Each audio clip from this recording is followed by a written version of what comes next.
Voice of America کا programme ہے خبروں سے آگے، اور میں ہوں خالد حمید۔ آج کا سوال یہ ہے کہ چمن کے تاجر کون ہیں اور دھرنے پر کیوں بیٹھے ہیں؟ اس بارے میں ہمارے نامہ نگار ضیاء الرحمن خان نے جو معلومات حاصل کی ہیں وہ آپ کے لیے پیش کرتے ہیں۔ ناظرین، پاکستان کے نگراں وزیر داخلہ سرفراز بگٹی نے ماہ اکتوبر کے اوائل میں ملک میں غیر قانونی طور پر رہنے والے غیر ملکیوں کو نکالے جانے کے اعلان کے ساتھ ساتھ یہ اعلان بھی کیا تھا کہ 1 نومبر سے پڑوسی ملک افغانستان کے تمام شہریوں کو دوسرے ممالک کے مسافروں کی طرح صرف پاسپورٹ اور ویزے پر ہی پاکستان میں داخلے کی اجازت ہوگی۔ پاکستان اور افغانستان کے درمیان پیدل آمد و رفت اور تجارت کے لیے تورخم اور چمن سب سے بڑی سرحدی گزرگاہیں ہیں۔ خیبر پختونخوا کے ضلع خیبر میں تورخم سرحد پر سن 2016 میں آمد و رفت کے لیے پاسپورٹ اور ویزا لازمی قرار دے دیا گیا تھا۔ تاہم متعدد کوششوں کے باوجود پاکستانی حکومت چمن سرحد پر پاسپورٹ اور ویزے کے اطلاق کو یقینی نہیں بنا سکی۔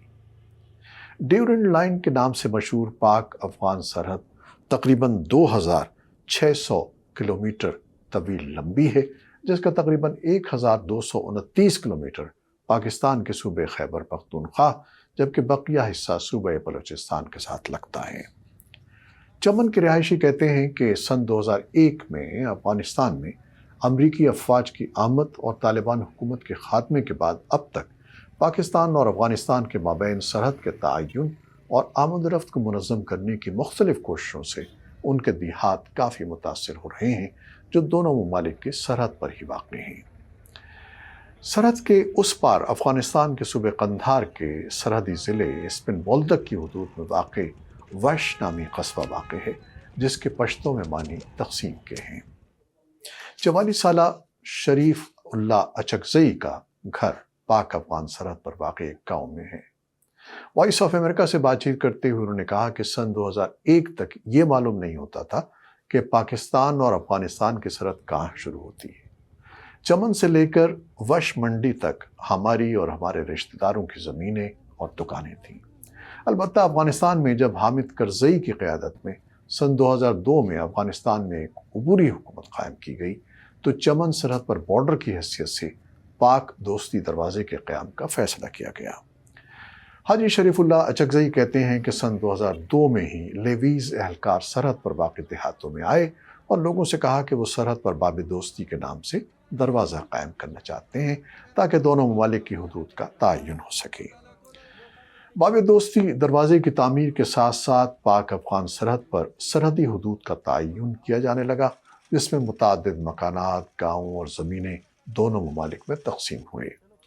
البتہ پاکستانی حکومت کو سرحدی دروازے کی تعمیر پر اس وقت کی افغان حکومت کے چند وزراء خصوصاً وزیر دفاع جنرل فہیم کی شدید مخالفت کا سامنا کرنا پڑا۔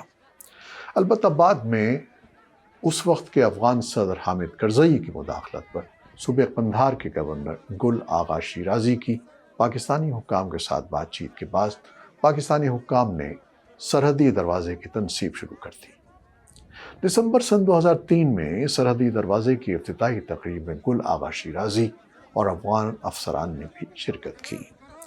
مارچ سن 2017 میں پاکستانی حکومت کی جانب سے افغانستان کے ساتھ متصل سرحد پر خاردار باڑ لگانے کا منصوبہ شروع کیا گیا، جس کا بنیادی مقصد مغربی سرحدوں کو محفوظ بنانا اور تحریک طالبان پاکستان جیسی کالعدم شدت پسند تنظیموں اور بلوچ علیحدگی پسند گروہوں کو افغانستان میں قائم اپنے ٹھکانوں سے غیر قانونی طریقے سے داخل ہو کر دہشت گردی کی کارروائیوں سے روکنا تھا۔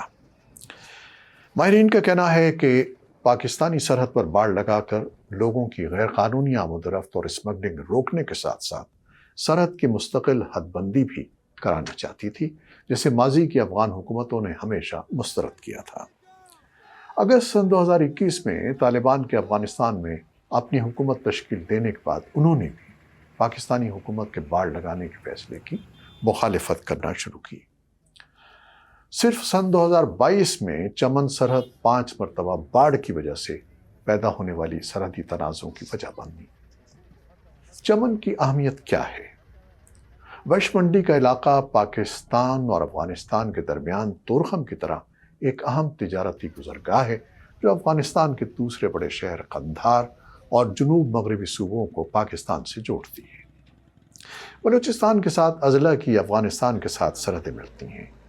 ان میں سے 4 اضلاع پیشین، قلعہ عبداللہ، چمن اور نوشکی کی سرحدیں افغانستان کے صوبے قندھار سے متصل ہیں۔ ان تمام اضلاع سے لوگوں کی آمد رفت ہوتی ہے، لیکن سب سے بڑی گزرگاہ ضلع چمن سے متصل وش منڈی ہے۔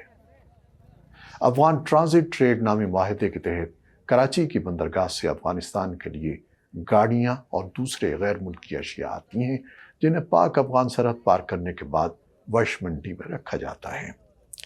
وش منڈی کے باعث بلوچستان کے سرحدی شہر چمن سے روزانہ ہزاروں پاکستانی تاجر اور روزانہ اجرت پر کام کرنے والے افراد کی بھی آمد رفت ہوتی ہے۔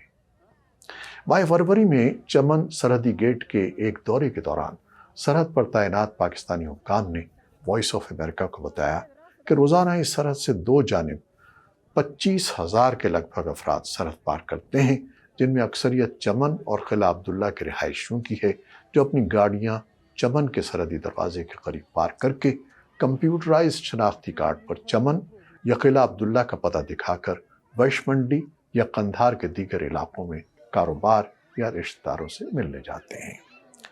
چمن سے تعلق رکھنے والے تقریباً 10 سے 12,000 پاکستانی شہریوں کی اسپن بولدک میں دکانیں، موٹر شو روم اور گودام ہیں یا وہاں کاروبار کر رہے ہیں۔ یہ لوگ روزانہ صبح افغانستان جاتے اور شام کو 5 بجے سرحد بند ہونے سے پہلے پاکستان واپس آ جاتے ہیں۔ اسی طرح قندھار کی سرحدی دستاویز پر افغان شہری بھی چمن اور قلعہ عبداللہ کی حدود تک داخل ہو سکتے تھے۔ پاکستانی حکام کا موقف ہے کہ سرحد پر رہنے والے قبائل کو سرحد پار آمد رفت کے لیے دی جانے والی رعایت کا غلط استعمال کیا جا رہا تھا، اور اس آڑ میں افغانستان کے باقی علاقوں کے لوگ بھی غیر قانونی طور پر پاکستان میں داخل ہو رہے تھے، جس کا دہشت گرد اور جرائم پیشہ عناصر بھی بھرپور فائدہ اٹھا رہے تھے۔ بلوچستان کے نگراں وزیر اطلاعات جان اچکزئی کا کہنا ہے کہ پاکستانی سرحدوں پر 1 ڈاکیومنٹ پالیسی لاگو کرنا پاکستانی ریاست کا فیصلہ ہے، اور پاکستان کے تمام سرحدی گزرگاہوں پر آمد رفت پاسپورٹ ہی سے منسلک ہو چکی ہے۔ انہوں نے کہا کہ چمن اور قلعہ عبداللہ کے پاسپورٹ دفاتر پوری طرح سے فعال ہیں، جہاں سینکڑوں شہریوں کو پاسپورٹس اور پاسپورٹ ٹوکنز جاری ہو چکے ہیں۔ دھرنے کے شرکاء کیا کہتے ہیں؟ دھرنے میں شریک چمن کے رہنماؤں اور تاجروں کا کہنا ہے کہ چمن، قلعہ عبداللہ اور قرب و جوار کے اضلاع کی 90% آبادی کا دار و مدار بارڈر سے منسلک کاروبار سے ہے، اور اس لیے چمن کے لوگوں کو پاکستانی شناختی کارڈ پر آنے جانے کی اجازت پرانی طرز پر دی جائے۔ چمن کے ایک سیاسی اور مذہبی رہنما مفتی قاسم حقانی کا کہنا ہے کہ چمن سرحدی گیٹ دونوں جانب کے سرحدی علاقوں کے لوگ صرف شناختی کارڈ یا افغان شناختی دستاویز دکھا کر آزادانہ طور پر آتے جاتے تھے، مگر اب 76 برسوں میں پہلی بار پاسپورٹ اور ویزے کی شرط عائد کی گئی ہے۔ وائس آف امریکہ سے بات چیت کرتے ہوئے انہوں نے کہا کہ پاکستانی حکومت کے اس فیصلے کی وجہ سے چمن کے لاکھوں افراد کے روزگار پر اثر پڑے گا، جو روزانہ اس سرحدی گزرگاہ کو عبور کر کے افغانستان اور پاکستان آتے جاتے تھے۔ انہوں نے کہا کہ سرحد کے دونوں جانب آباد ایک ہی قبائل، زبان اور نسل کے لوگ آباد ہیں، جن کی آپس میں رشتہ داریاں بھی ہیں اور حتیٰ کہ قبرستان بھی مشترک ہیں۔ مفتی قاسم حقانی کے بقول حکومتی فیصلے کی وجہ سے نہ صرف چمن اور قلعہ عبداللہ کے لوگوں کا معاشی قتل ہوگا، بلکہ آپس کے رشتوں میں بھی اثرات مرتب ہوں گے۔ انہوں نے کہا کہ پانی کی قلت کی وجہ سے بلوچستان کے سرحدی خطے میں زراعت ختم ہو کر رہ گئی ہے، اور اب خطے کے 90% عوام اسی سرحدی تجارت سے وابستہ ہیں۔ چمن میں جاری یہ دھرنا پہلی بار نہیں ہو رہا۔ ماضی میں بھی چمن کے عوام اور تاجر سیاسی جماعتوں کی مدد سے پاکستان کی حکومت کے سرحد بند کرنے اور سرحد پار کرنے میں سختی کرنے کے خلاف دھرنے دے چکے ہیں۔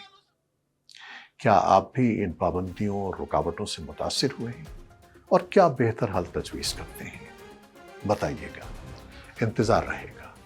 خالد حمید کو اجازت دیجیے، اللہ حافظ۔